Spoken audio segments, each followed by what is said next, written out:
This story takes place in Tucson, Arizona, and it involves the kidnap of an 84-year-old woman. There were not really any clues. Her phone was missing, her wallet, her car keys, and the back door was left propped open. And the most scary of all, there were drops of blood on the porch. And this story is called The Woman Taken in the Night. Oof. Consider me teased. Luke, how have you been? Yeah, I've been very well. A few episodes ago, we were talking about Highgate Cemetery and the sort of walking tour I did, and then you did the fabulous story for us of the Highgate vampire. I'm now in my walking tour era. Oh. And the other weekend, did a walking tour through Hampstead, led by the former boss of ITN and a guy who works at Ofcom, so kind of big former news boss, now retired, who does a walking tour around Hampstead on its spy history, including the Cambridge spies, where they lived, where the people who recruited them lived, where they met. It was 3 hours, and it was absolutely rip-roaring, and it made me think, surely this is in our retirement future. Doing some fabulous walking tour just of a Sunday. Podcasts, the Strangely walking tour is also a possibility. Oh, so would we go back to each of the stories of the big hitters from the series and take people on a guided walk? Fantastic. I mean, maybe leave it till we're in our 70s, but yeah, it's true. Count me in. You've actually inspired me to maybe do some more around New York. I've done a mobster gangster one. And I was going to say that I did do a story about the Cambridge Five. I was very interested in the spy boss here who completely trusted them, the head of the CIA, who got what it kind of sent him mad basically because he trusted one of them, and it ruined his life. Oh no! Well, this was very insightful. If your mate turned out to be a spy, and you were the head of the CIA, and you never saw it, and you were responsible for arguably lots of people's deaths and the rest of it because these people were allowed to carry on. Yeah. Even though there was lots of that drama, one particularly good bit was there was a particularly at the time, fashionable apartment block where both the KGB and the GRU, Russian military intelligence, had spies in the same block, separate, not really anything to do with each other. And the woman who lived in one of them now had a deal with your man who did the walking tour. We could go and have a look. So this random Sunday, we just traipsed into this woman's flat and she's like, yes, come in, have a look. And he also had a nose. He said a few more facts about Russian intelligence. Then we carried on our way. Fabulous. I love that. If you were to do a walking tour, what would it be? Where would it go? I probably would do crimes and gangs of London. Yeah. What about you? Baked goods. Baked goods. Yeah. Come and put on a stone with Luke this Sunday morning. £30 each. Yeah, bang on. That's what I'd do. I'm now going to take you on a walking tour. Fabulous. And we call that a radio segue. This is a story that happened really recently, and it was so much in the US news, I thought it was worth doing. And it's one of those ones, can I just say, where I've been tangentially across it. I know a lot about Savannah Guthrie, the NBC Today Show host, but the actual nuts and bolts of what the hell has happened in her family, I've not really been across, and I've only heard snatches from. So I'm very much looking forward to your walk through it. Love it. Well, it all happened on January 31st, 2026. And Nancy was 84 years old. She'd gone to dinner with her family in Tucson, Arizona. They'd played some games. They'd had a nice time. Her son-in-law, who's the husband of the sister of Savannah Guthrie, drove her home just before 10 p.m. He walks her to the door. They say goodnight. And by the morning, she's discovered missing, with the back door left propped open and these drops of blood on the porch. Now, as you said, Nancy Guthrie is not famous, but her daughter Savannah is. She's the co-anchor of NBC's Today Show. Who do you think is the British equivalent? I was trying to think who would be. Susanna Reid. Yeah. Good Morning Britain. Big, broad appeal, name we know and love. I was saying when all of this started happening and people were complaining about it being wall-to-wall coverage on the US networks, it was like, well, imagine if Susanna Reid's mother had been kidnapped. We didn't know what happened. Yeah. There would be wall-to-wall coverage as well. It's true. And actually, when you said that, I was thinking how Holly Willoughby was actually there was someone who was planning a kidnap of her, and you know, that it was a stalker, and they managed to luckily prevent him from doing so. But it is a reminder, I suppose, that TV stars can be the target of crimes like these. But let's go back a little bit and talk about who Nancy is. So she was born in 1942 in Kentucky. She had moved to Tucson back in the early 70s with her family, and the city quickly became home. She raised 3 children there, Savannah, Annie, and Cameron. And she worked for the University of Arizona for nearly 2 decades, so from 1990 to 2007. Unfortunately, her husband Charles had died very young at 49. And it was a tragic accident during a mining exploration trip in Mexico back in 1988. And Nancy kind of raised the kids a little bit solo. By the time she disappeared, she was living alone. She was in a beautiful spot called the Catalina Foothills, which is what they like to call in America an unincorporated area just north of the city, which means it's like not really its own town, but quite off grid in a way. You don't necessarily have like a local council kind of vibe. Sounds lovely. And, you know, everyone knows each other. But here's something very important. Nancy, though she was 84, was incredibly mentally sharp. She's independent. She was very active in her church. But she did have some health challenges. She relied on daily medication. She had some mobility issues, which is why early on they knew she hadn't kind of wandered off in a state of confusion or been able to get very far physically. And her and Savannah were really close. And when this disappearance happened, there was a period where she stood back from hosting both the morning show, but also the Winter Olympics, which was kind of her beat. So this is everything that we kind of know so far. So as mentioned, she'd spent the night with the family. When she drove back home and they dropped her off, it was actually around, to be more precise, 9:50, and the garage was closed. And that was the last confirmed sighting of her. The following morning, which is February 1st, Nancy didn't show up for a planned live stream of her church service. So, again, I guess I imagine it's because it's slightly remote. She would go to a neighbor's house and they would watch the sermon, the church service go on from his computer. And, you know, when she didn't show up for that, the neighbors were immediately concerned, and they contacted her relatives at about 11 to kind of check on her. Maybe she had a fall, and they searched the house and they found nothing. So by noon, they called 911. And when the police arrived, they found something immediately wrong. Nancy's phone was still inside, so were her car keys, her wallet, and also all of her medication.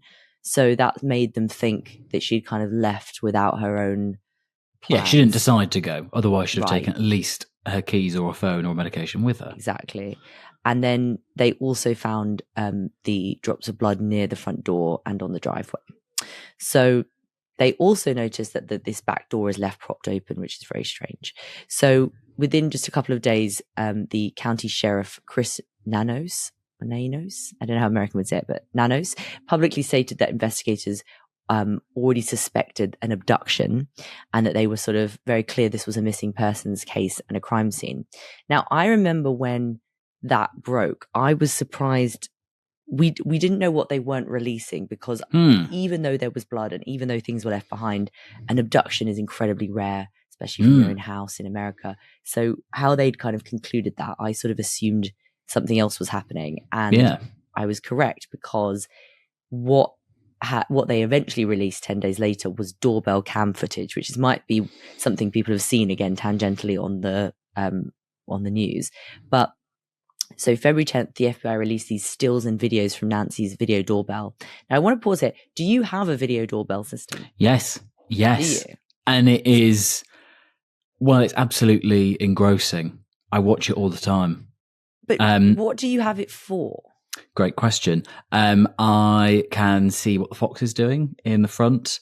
I can see, if we have a friend to stay, I can see if they've left, if they've arrived yet. The other day, a parcel was delivered. I wasn't in, so I could just pick up my phone and go, "Oh, I'm so sorry, I'm not in at the moment. Can you leave it with the neighbour next door?" And they'll go, "Oh, yeah, absolutely can." Priceless. Wow. And is it one of those ones that's always running for 24 hours, or is it that it sparks on when there's movement? No, it sparks on when there's movement or if you ring the doorbell. Although sometimes things have happened, like our neighbour's car was broken into and they were parked right outside our house. It didn't get that. It didn't sense any movement then. things have gone missing from out front. I've definitely had parcels nicked, and you've seen the parcel, because it'll take a still otherwise once every hour. And you see in one still, the parcel is there, then it's gone. I used to have a newspaper delivered every day, and I went mad because someone kept stealing it on a Saturday, like a bumper edition, and you'd see it on the doorstep, and then an hour later, it had gone again. It didn't pick that up. Anyway, so they do have their drawbacks. A Saturday Guardian or Sunday Times is really below the belt. Well, I have to say, I've always been a little bit hesitant to have ring doorbells. I mean, it's fighting a losing battle, but I suppose we already live in a very surveillanced world, and I sort of wonder about, now we're all just capturing ourselves. However, from a true crime perspective, it's been a massive sort of revelation. And I've definitely had the police knock on our front door saying, something's happened down the street, can we look on your Ring doorbell to piece things together? And if you watch 24 Hours in Police Custody, which I do, they do that. They scout cameras on houses in the local area. But not to go on too much of a tangent, I had a fascinating conversation with a woman the other day who was studying the use of this technology in domestic abuse, and she put the figure on as 100% of domestic abuse now involves technology of some kind, because all of our life is basically technology based. So if you're domestically abusing somebody, of course it falls into that. So there's a lot of tracking people, a lot of turning lights on and off when the person thought they'd switched them on or off, changing the heating. That's very traditional gaslighting in a really but using all those home surveillance stuff and home automation things to actually do that. I mean, in one instance, there was a woman who, actually, so it was weirdly sort of, as what you usually expect, a woman domestically abusing a man, altered he had a smart connected insulin pump, which she messed around with. Anyway, I digress. That's a story for another day. Yeah. Well, when they looked at Nancy's doorbell footage, they could see a masked individual, so sort of in a balaclava type thing, in dark clothing, carrying a 25-litre Ozark Trail hiker backpack and what appeared to be a gun holstered at the front of his body. And this person kind of comes up to the doorbell, lightly taps at it, and maybe tried to like knock it loose. And when that didn't work, they sort of put foliage in front of it and kind of block the lens. So there's something very, very haunting about this footage because it's very deliberate, and it's sort of, they're disguising what they're doing and like know where the cameras are. So it seems like it's sort of planned out. It wasn't someone who stumbled upon the house, perhaps. It's like they walked directly to the camera with no hesitation. And it's sort of, again, a reflection of our age that some of the information immediately people like sleuths were looking at. So the police may have already worked it out, but sleuths was certainly publishing the type of backpack, where you can buy that. And one thing that's sort of amazing is that sleuths have one thing that the police don't, which is time. Yeah. And, if you crowdsource all of that investigating, you can sometimes get further than the police, who are following down, thousands of leads at times. So again, what they could sort of gauge from this was that it's a man. He's about 5'9" to 5'10". He's average build. He's a kind of moustache or beard visible through the mask. And all of this points to something very strange occurring. And that's when the ransom notes also started to be appearing, and certainly more alluded to in the public. So within days of Nancy's disappearance, there had been at least 3 major media outlets that had received ransom communications. Now, again, sort of interesting that they're using the media. Is it that, we'll get into different theories, but is it possible that the kidnappers knew that Nancy Guthrie was incredibly famous and therefore there'd be a lot of media interest? Was that always going to be their method of letting people know? There are kidnappings in America. Quite commonly these days, it's like Silicon Valley Bitcoin bros, where people will come in and basically hold you hostage until you hand over your Bitcoin. And that doesn't really require leaving a ransom note or anything like that. It just, you basically sort them then and there. But basically there's an organization or a media outlet called Cold, as in KOLD, which is a CBS affiliate in Tucson. And they got an email through a tip submission system the next day, so on the February 2nd. And a local ABC affiliate got one as well, and TMZ received one. And the FBI confirmed by February 5th that all 3 notes were identical, that these different outlets had received. Wow. So what was in them? The outlets were very careful about what they shared publicly. They must have been coordinating very close with the FBI because, of course, if you release what they say, you can end up with copycats. Also, you can't necessarily prove in court that the person knows something that no one else would have, so you've got to be really selective. But what we do know is the notes demanded Bitcoin. They specifically demanded $6 million, and they included a deadline of 5 p.m. the following Monday. So after that deadline had passed, KOLD or Cole received a second message, the one from this time from a different IP address, but using a similar identity cloaking software. And the second message made no new financial demands, but it basically said something that they say proved it was the same sender and referencing something only someone with inside knowledge would know. And the KOLD, I just don't know if it's KOLD or Cold, but I think it's KOLD. Anchor Mary Coleman described it as not really a ransom note, but a message.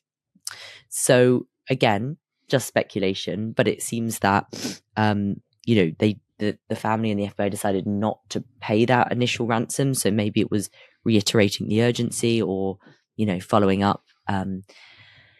Now, these kind of details got people's attention because there was information that wasn't released about Nancy's home that apparently was included. Apparently they mentioned something about a floodlight at her property and also her Apple Watch. And the Apple Watch has been something people are very obsessed with because investigators had used it to sync to her pacemaker and know basically exactly what time she was taken because they could tell when she was asleep and when she was on the move.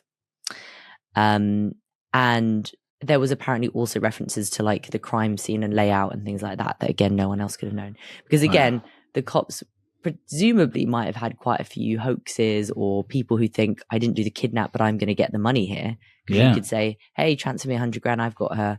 And then, this is a vulnerable family who just wants their mother back.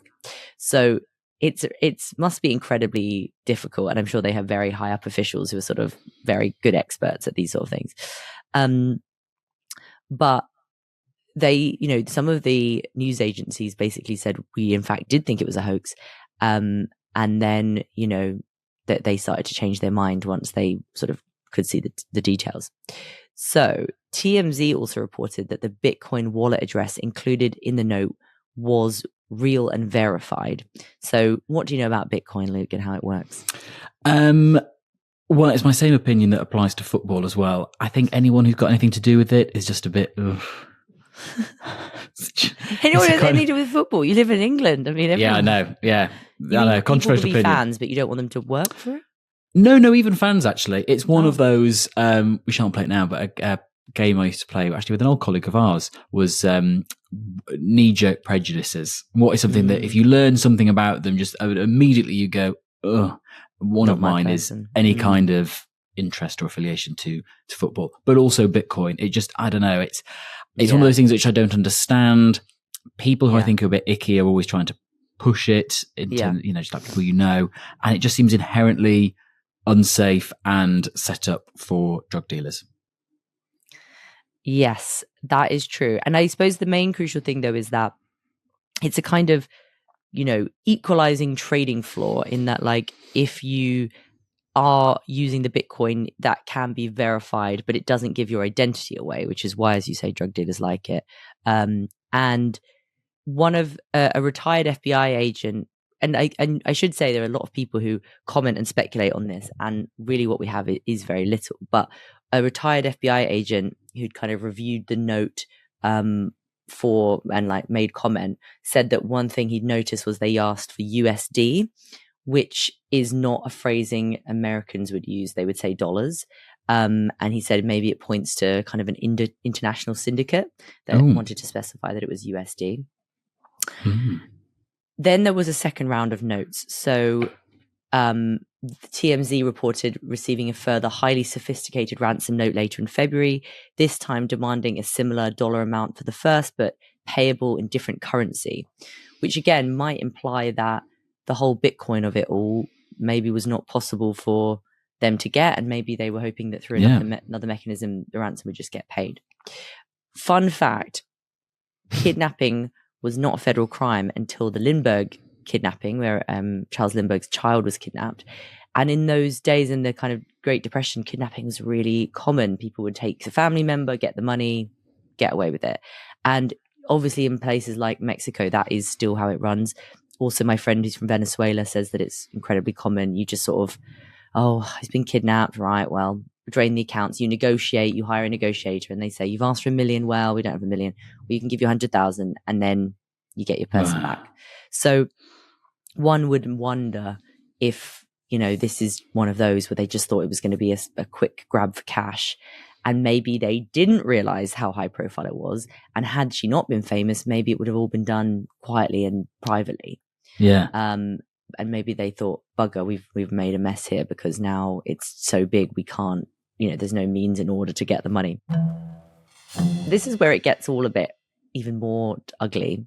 There was a California man named Derek Calella, who was 42 years old, and he'd sent a text message directly to Nancy's family on February 4th. He texted Annie Guthrie and her husband asking whether they'd received 12 Bitcoin. And he was basically posing as someone with knowledge of the case. He didn't really have any. And he was arrested and now faces federal charges, including transmitting a ransom demand across state lines. So again, just an example of how many people end up wanting to insert themselves in the crime or make a quick buck, and the FBI having to work hard to differentiate those. This is absolutely a sidebar point. It's always interesting, the across state lines caveat, which obviously I guess is what makes it a federal charge. I was just thinking about, at time of recording, we're having the whole fallout of the shooting at the White House Correspondents' Dinner in Washington, D.C. And again, one of the charges that's been handed down to the suspect in that is transporting a weapon over state lines. And you think, okay, it's all right if you carry it around the state, but the moment you go over the border... exactly. No, it's very true. Now, someone also sent TMZ a message saying that they had seen Nancy in the Mexican state of Sonora, which is kind of a notorious cartel state. And the note said the sender had nothing to do with the crime, weren't motivated by money, but they wanted one Bitcoin, which was roughly worth $70,000 at the time, if they were to give the full identities of them. So that sort of implies a theory of like, we have to remember that Tucson's very close to the Mexican border. So this idea that maybe cartels were coming over to Texas, kidnapping people, taking them and holding them. But then people around the crime were trying to help the family on the side. Is that true or not? And then there's Savannah, who is really using her platform to speak publicly. If you follow her on Instagram, she's often doing appeals direct, which is one of the things I think is really interesting about this crime, is the kind of real-time social media of it all, that you can kind of follow along with updates. And Savannah doesn't need to use her TV program. She can just talk directly to people through socials.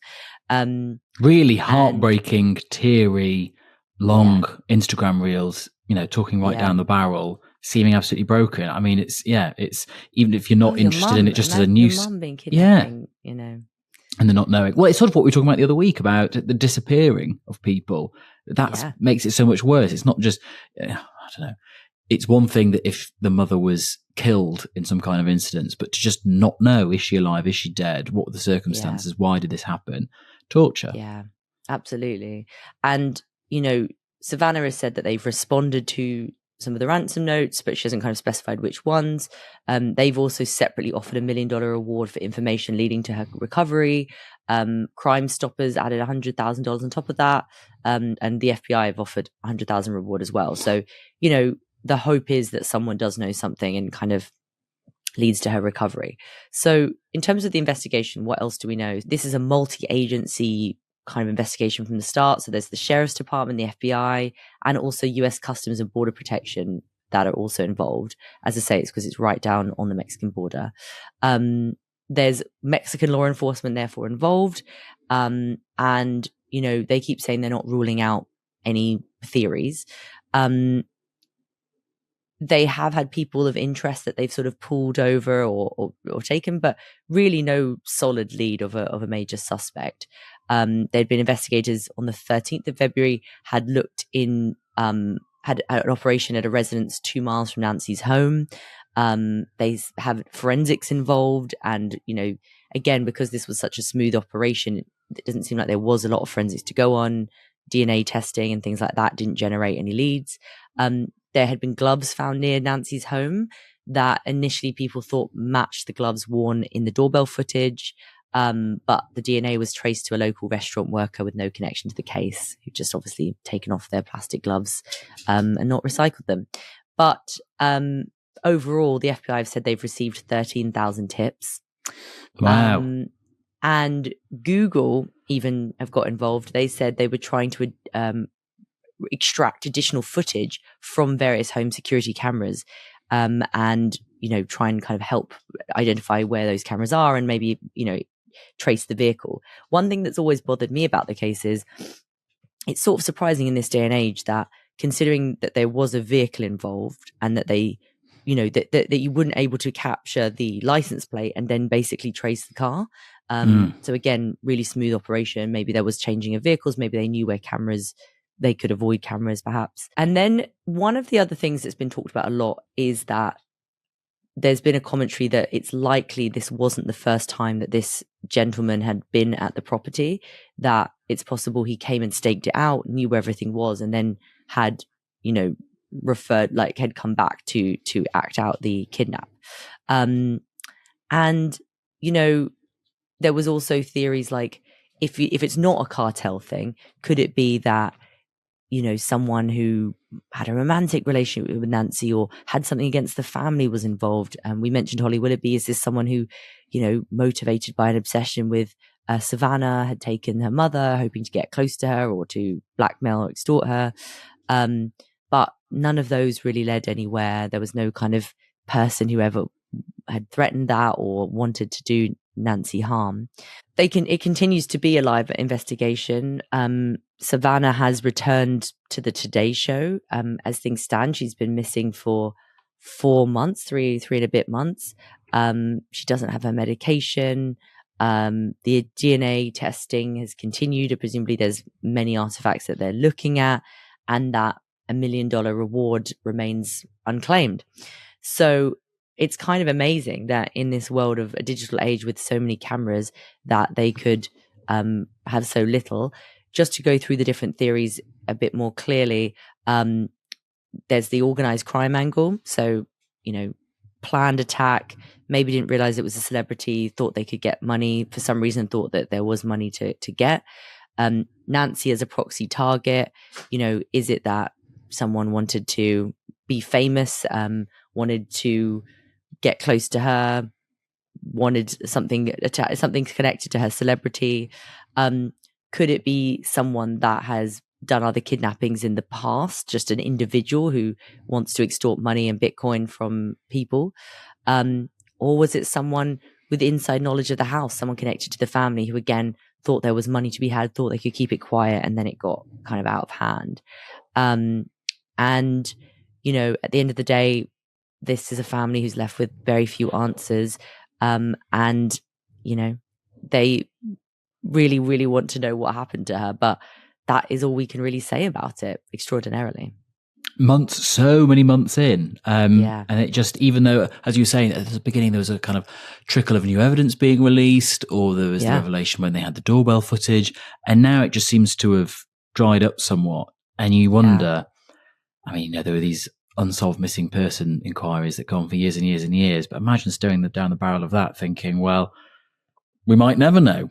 It might never be resolved. And all of that is playing out in such a public way where so many people are quick to comment or chip in with random theories, no matter how ludicrous. There's definitely sort of commentary online in some courts about it being maybe an inside job or something like that, which the son-in-law, all of these things. But I think that it's really a story about how, to me, even in this day and age, with everything being filmed, there can still be total mysteries.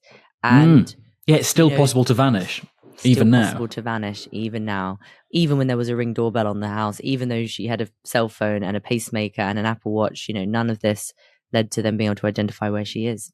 So if there is any updates on the case, I will bring them to you.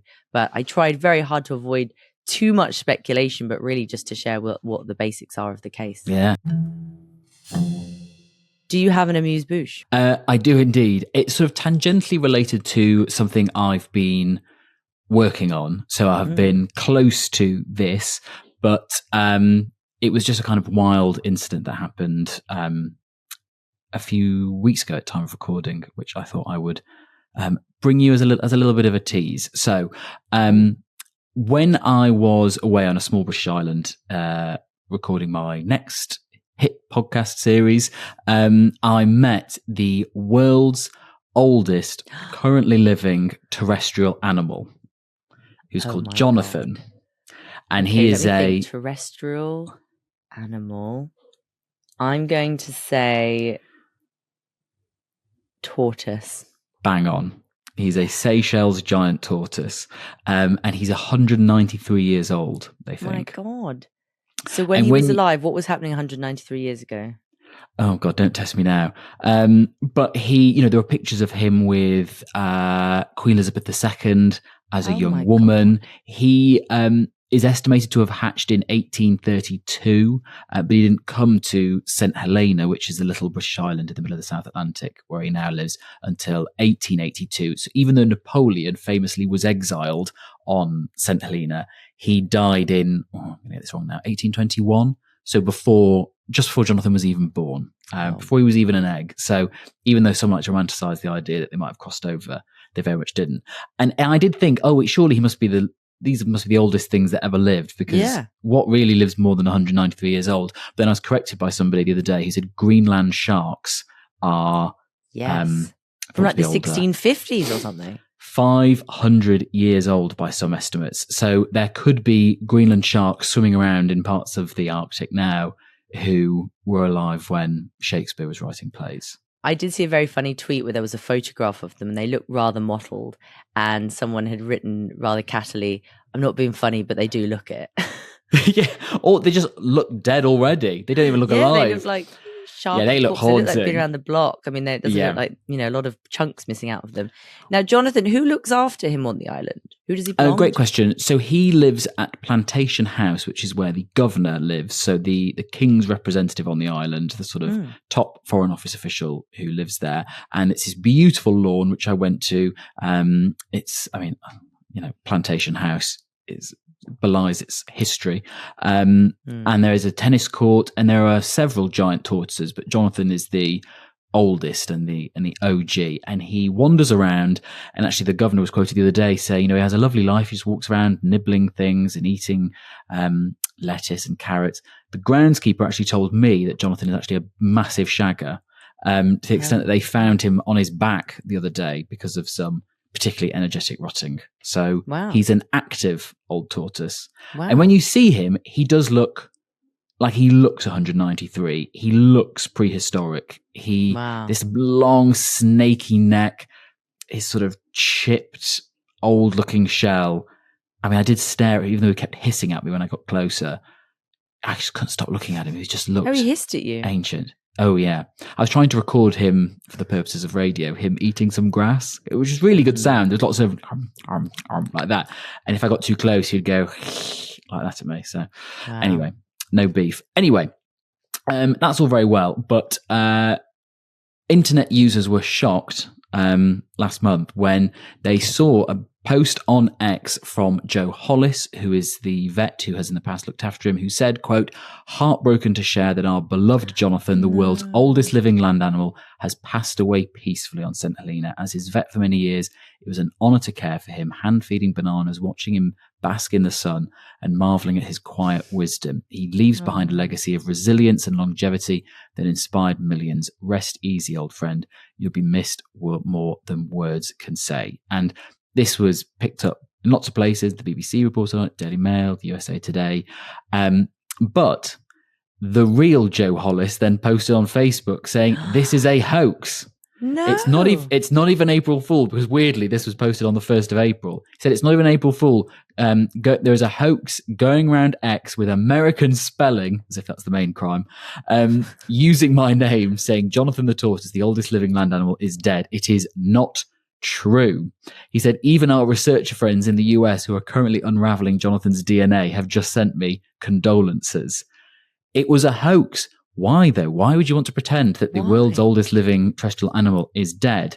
Whoever made this fake Twitter account picking this particularly niche character about some niche old animal, then quickly, once this original post had gone viral, said, if you would like to contribute to a condolence fund, here, linking back, here is details of how you can send me crypto. So it was a crypto hoax. Wow, crypto's been the running theme. But you know what's really amazing to me is that when you read that condolence, I thought that is really beautifully written as well. It's such written by a thief. Yeah, but that's why, like rest easy, old friend. Like you're an inspiration in longevity and resilience, or whatever it was. So had people donated money? That I don't know, but even as someone pointed out, even if, because it was viewed a million times on X, even if just like a small percentage of that had put in £1, £2, £3, £4 or dollars worth, I mean, it would have been worth the scammer's while. So yeah, he's still alive and well. The governor, Nigel Phillips, who said he was getting ready for bed when he was inundated by all these messages saying Jonathan dead, he went outside and searched in the garden and found that Jonathan was just asleep under a tree in the paddock, and confirmed to news media that he was very much alive.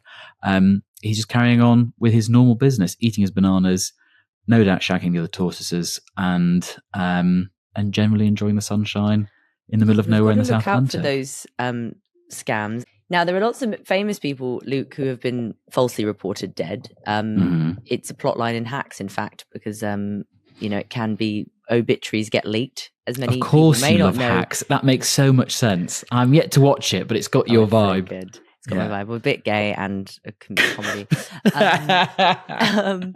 But they, yes, lots of people, so one of the fun facts about working journalism is that we write obituaries preemptively. There's a whole department who sits there and writes about it. There's that new Netflix show in which people before they die give an interview, and so it gets released when they die. Which I was going to pitch, because I thought, yeah, you could have someone do their own obituary on like Radio 4 or something, and wouldn't it be hilarious that the day after some big name we know and love has died, it was like, well, tomorrow, and they would have already recorded the trail, like tomorrow, me on my life now that I'm dead. You've been scooped by Netflix, and they do a big sit-down interview. I believe Jane Goodall was one of them, but I did need to check that. But I was just going to round us off with the famous quote of, the report of my death has been greatly exaggerated, which they say Mark Twain wrote to the New York Journal in 1897 when they reported that he died. Which presumably the corrections would be a lot slower in 1897, so people would be all over the world thinking Mark Twain's dead, but there was no way for him to tweet and say I'm alive and well. He would be very good on Twitter. He is definitely dead now, though. Yes, he is. But you're right, Mark Twain would have been a great Twitterati. That's it for this week. Thank you so much. We've had tortoises, wrong and crypto, and the ongoing strange mystery of what on earth has happened to Nancy Guthrie.